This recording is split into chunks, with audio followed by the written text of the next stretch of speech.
இது உங்களுக்கு தெரியுமா? அசுத்தம் ஈஸியா வரும், ஆனா லேட்டா தான் போகும்.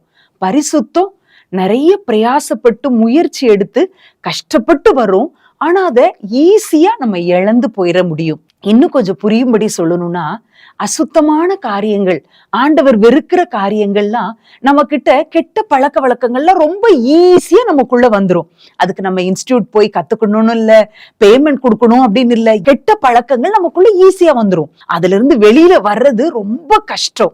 எடுத்துக்காட்டா வேதத்துல சிம்சோனுடைய வாழ்க்கை அங்க பாப்பார், தெலீலால பாப்பார், இன்னொரு இடத்துல இன்னொரு பெண்ணை பாப்பார், ஈஸியா பாவத்துல விழுந்துருவார். ஆனா அதுல இருந்து அவர் வெளியே வர்றதுக்கு முயற்சி செய்தாரா?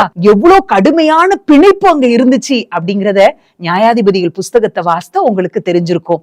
அன்பான வாலிபரே, நல்ல ஞாபகம் வச்சுக்கோங்க, அசுத்தமான வாழ்க்கை ஈஸியா வந்துரும், ஆனா அதுல இருந்து வெளிவர்றது ரொம்ப கஷ்டம்.